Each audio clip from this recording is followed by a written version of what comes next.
ಎಲ್ಲರಿಗೂ ನಮಸ್ಕಾರ. ಇವತ್ತೊಂದು ಟೇಸ್ಟಿಯಾಗಿರೋ ಅಂಥ ಸಾಂಪ್ರದಾಯಿಕ ಶೈಲಿಯಲ್ಲಿ ಮೊಟ್ಟೆ ಸಾರನ್ನು ಮಾಡ್ತಾ ಇದ್ದೀನಿ. ತುಂಬ ಟೇಸ್ಟಿಯಾಗಿರುತ್ತೆ. ಹಾಗೆ ಚಪಾತಿಗೆ, ಮುದ್ದೆಗೆ, ಬಿಸಿ ಬಿಸಿ ಅನ್ನಕ್ಕೆ ಪರ್ಫೆಕ್ಟಾಗಿರುತ್ತೆ ಇದು ಕಾಂಬಿನೇಷನ್ನು.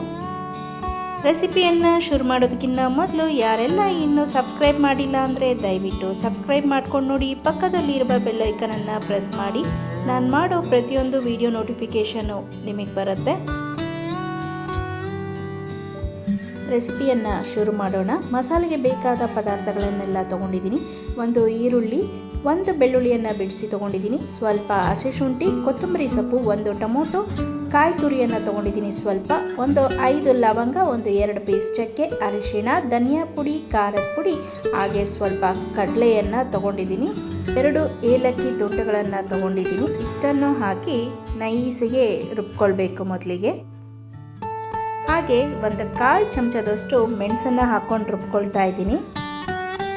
ನೋಡಿ, ಇಷ್ಟು ನೈಸಿಗೆ ರುಬ್ಕೊಂಡು ಬಂದಿದ್ದೀನಿ. ನನ್ನ ಎಲ್ಲ ರೆಸಿಪಿಗಳನ್ನ ದಯವಿಟ್ಟು ನಿಮ್ಮ ಫ್ಯಾಮಿಲಿಯೊಟ್ಟಿಗೆ, ಫ್ರೆಂಡ್ಸ್ ಒಟ್ಟಿಗೆ ಶೇರ್ ಮಾಡಿ, ಟ್ರೈ ಮಾಡಿ ಹೇಗಾಗಿತ್ತು ಅಂತ ಕಮೆಂಟ್ ಮಾಡಿ. ಈಗ ಸ್ಟವನ್ನು ಆನ್ ಮಾಡಿಕೊಂಡು ಒಂದು ಬಾಣಲೆಯನ್ನು ಇಟ್ಕೊಂಡು ಸ್ವಲ್ಪ ಎಣ್ಣೆ ಹಾಕ್ಕೊಳ್ಳೋಣ.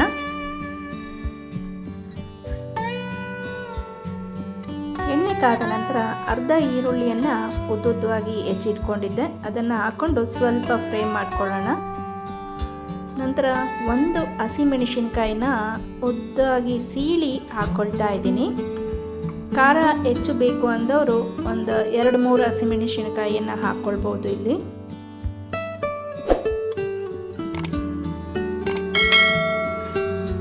ಹಸಿಮೆಣಸಿನ್ಕಾಯನ್ನು ಫ್ರೈ ಮಾಡಿಕೊಂಡ ನಂತರ ನಾವು ರುಬ್ಬಿಟ್ಕೊಂಡಂಥ ಮಸಾಲೆಯನ್ನು ಹಾಕ್ಕೊಳ್ಳೋಣ. ಹಸಿ ವಾಸನೆ ಹೋಗೋವರೆಗೂ ಸ್ವಲ್ಪ ಫ್ರೈ ಮಾಡ್ಕೊಳ್ಬೇಕಾಗತ್ತೆ.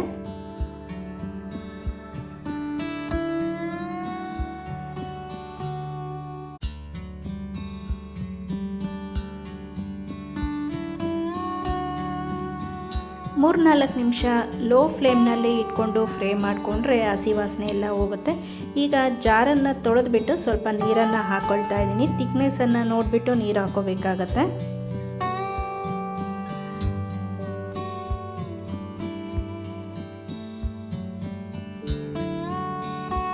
ನೋಡಿ, ತಿಕ್ನೆಸ್ಸು ಇಷ್ಟು ಹದದಲ್ಲಿದೆ. ಸಾರು ಅಂದಮೇಲೆ ಸ್ವಲ್ಪ ತೆಳ್ಳಗಿರಬೇಕು. ಹಾಗೆ ಸ್ವಲ್ಪ ರುಚಿಗೆ ತಕ್ಕಷ್ಟು ಉಪ್ಪನ್ನು ಹಾಕ್ಕೊಳ್ತಾ ಇದ್ದೀನಿ.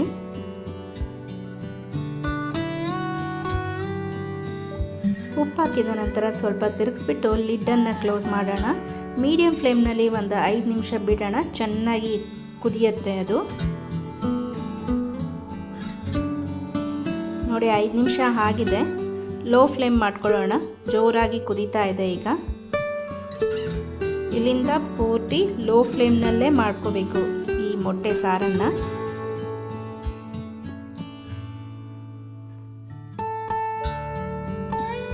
ಆರು ಮೊಟ್ಟೆಗಳನ್ನು ತಗೊಂಡಿದ್ದೀನಿ. ಎಲ್ಲ ಮೊಟ್ಟೆಗಳನ್ನು ತೊಳ್ಕೊಂಡು ಒಂದೊಂದೇ ಮೊಟ್ಟೆಯನ್ನು ಒಡೆದು ಹಾಕಬೇಕು. ಲೋ ಫ್ಲೇಮ್ನಲ್ಲೇ ಇರಬೇಕು, ಇಲ್ಲ ಅಂದರೆ ಎಲ್ಲ ಮಿಕ್ಸ್ ಆಗಿ ಹೋಗ್ಬಿಡುತ್ತೆ.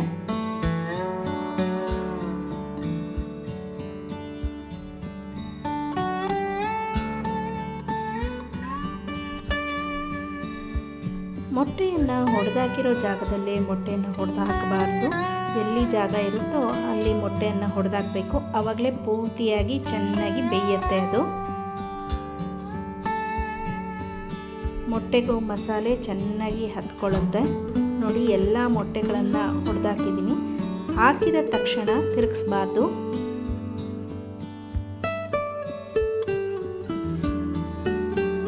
ಅರ್ಧ ಟೀ ಸ್ಪೂನಷ್ಟು ಗರಂ ಮಸಾಲ ಪುಡಿಯನ್ನು ಹಾಕ್ತಾ ಇದ್ದೀನಿ, ಆದರೆ ತಿರುಗಿಸ್ತಾ ಇಲ್ಲ. ಈಗ ಲಿಡ್ಡನ್ನು ಕ್ಲೋಸ್ ಮಾಡಿಬಿಟ್ಟು 8ರಿಂದ 9 ನಿಮಿಷ ಲೋ ಫ್ಲೇಮ್ನಲ್ಲೇ ಬೇಯಬೇಕಾಗತ್ತೆ. ಎಲ್ಲ ಮೊಟ್ಟೆಗಳು ಚೆನ್ನಾಗಿ ಬೇಯುತ್ತೆ ನಿಧಾನಕ್ಕೆ. ನೋಡಿ, 8 ನಿಮಿಷ ಆಗಿದೆ. ಈಗ ಲಿಡ್ಡನ್ನು ಓಪನ್ ಮಾಡ್ತಾ ಇದ್ದೀನಿ. ಎಷ್ಟು ಚೆನ್ನಾಗಿ ಬೆಂದ್ಕೊಂಡಿದೆ ಅಂತ ನೋಡಿ. ಮೊಟ್ಟೆ ತುಂಬ ಸೂಪರಾಗಿರುತ್ತೆ. ಇದು ಮುದ್ದೆಗಂತೂ ಪರ್ಫೆಕ್ಟ್ ಮ್ಯಾಚು. ಖಂಡಿತವಾಗ್ಲೂ ಈ ರೆಸಿಪಿ ನಿಮಗೆಲ್ಲ ಇಷ್ಟ ಆಗಿದೆ ಅಂತ ಅಂದ್ಕೊಳ್ತೀನಿ. ಈಗ ಮೇಲೆ ಸ್ವಲ್ಪ ಕೊತ್ತಂಬರಿ ಸೊಪ್ಪನ್ನು ಹಾಕಿ ಬಿಸಿ ಬಿಸಿಯಾಗಿ ಸರ್ವ್ ಮಾಡೋಣ.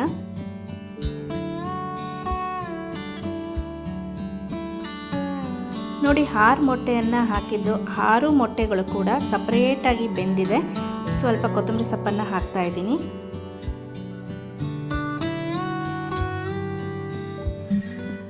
ಬಿಸಿ ಬಿಸಿಯಾಗಿ ಸರ್ವ್ ಮಾಡಬೇಕು, ರುಚಿ ಚೆನ್ನಾಗಿರುತ್ತೆ. ಈ ರೆಸಿಪಿ ವ್ಲಾಗ್ನ ನಾನು ಇಲ್ಲೇ ಮುಗಿಸ್ತಾ ಇದ್ದೀನಿ. ಮತ್ತೊಂದು ಹೊಸ ರೆಸಿಪಿಯೊಂದಿಗೆ ಸಿಗ್ತೀನಿ. ಖಂಡಿತವಾಗ್ಲೂ ನಿಮಗೆಲ್ಲ ಇಷ್ಟ ಆಗಿದ್ದರೆ ದಯವಿಟ್ಟು ಲೈಕ್, ಶೇರ್, ಸಬ್ಸ್ಕ್ರೈಬ್ ಮಾಡಿ. ಕಮೆಂಟ್ ಮಾಡೋದನ್ನು ಮರಿಬೇಡಿ. ಧನ್ಯವಾದಗಳು.